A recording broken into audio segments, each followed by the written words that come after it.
ถ่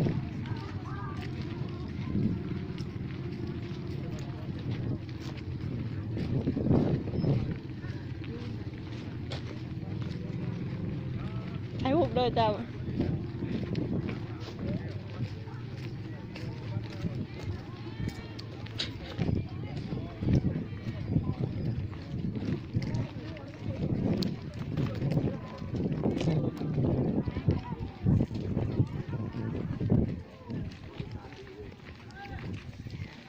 พอนี่งานอยู่ไหน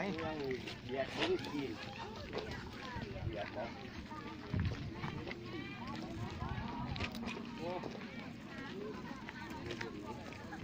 อ้าวก็มีกองฟืน3 กอง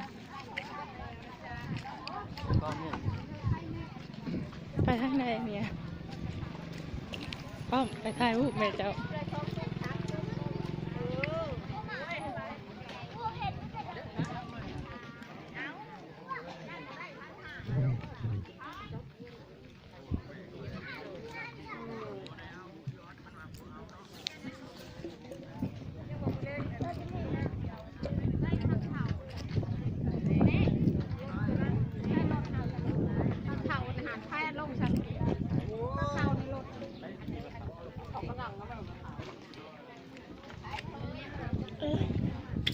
จะบอกหันมาซ่า แม่กับแม่ไม่เสียเลยจ้ะ เด็ก ปวดมากเลยเด็ก ง่ายๆมันสุดที่ปั้นมันเนี่ยปั้นมันเลยทางปั้นมันที่ไหนทางกับมันหอมตัวนี้จะกินมันแรงตัวมันโอ้ยตายแต่กายคืน ขอเลยค่ะทุกคนมากันซะ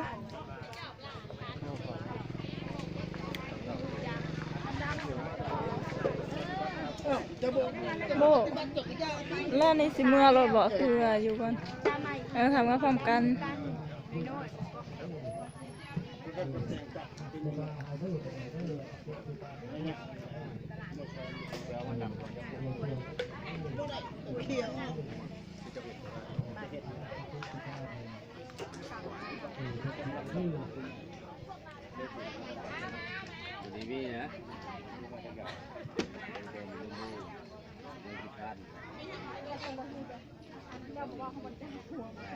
แปลกเนาะแปลกเนาะคือมีกองฟืนว่ะแปลกว่ะคือมีกองฟืนได้แน่คือเชื่อหวดเสียใจเลยผมนักกินแม่ก็จะเห็นไรเลยยังมีไรชอบนี่คือจะเห็นกองเอาร้องกองคอนไว้มันคิดเขียนเลยมีไรชอบแม่ก็จะเห็นตาไว้ได้เลยคิดดูได้อาจีนได้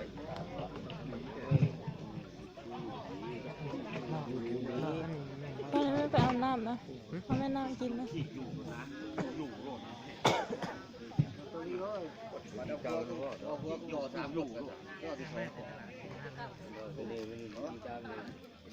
ส่วนเจมาเจบ่มา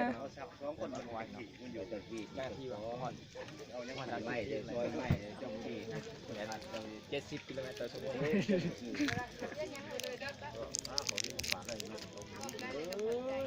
ปลากระดับปลาเดี๋ยวตรงนี้บนคนเลี้ยง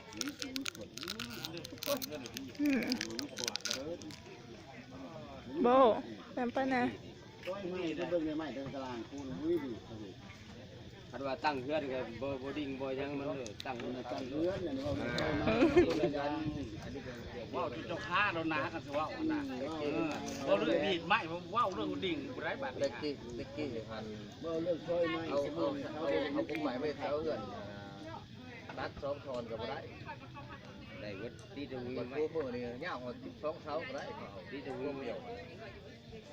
เล็กกี้รัดซ้อมก็ได้แล้วดิ่งถ้าช่องบ่ได้นั่นเล็กก็ตัดเฮ็ดช่องบ่ได้ต้องเต็มละต้นเรือน่ะกระถิ่นเรือนี่เขาเอาเงาหมด12 เสาแพงมากพวกเดียวไม่ใช่พลาดบ่ได้เอามือหนูให้เอาค่ะโอ้ยเกมหายจังหวะที่ไปนี่ได้เข้าพลาดแล้วนี่ครับ แม่นเขาบอกให้เอาผ้าเขาให้เอาจักรติ้นผ้าทุกมื้อนี่ครับ เพราะว่าต้นไม้ชาวพานมันเศร้าพวงเลยไปเศร้าพวงเลยเราไม่เห็นก็ได้ จักรติ้นผ้าครับ ไม่ได้จะกระติ้น ม้วนผ้า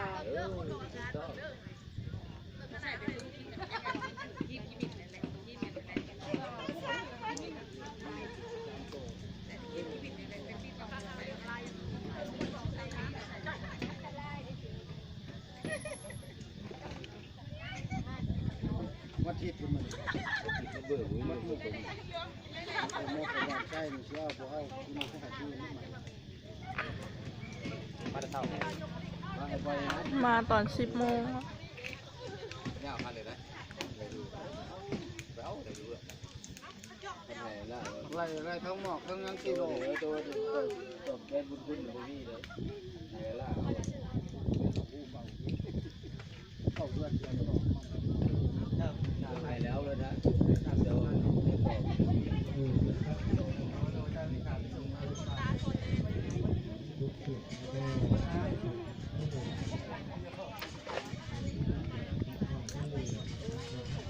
น้ำแม่ก็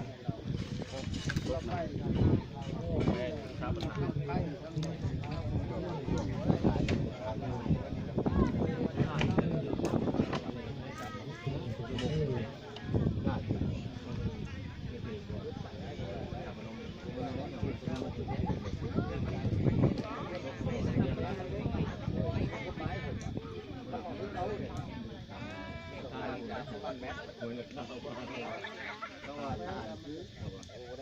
อยู่เรื่องก็คือ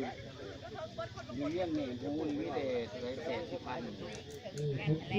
ตามเขาเนี่ย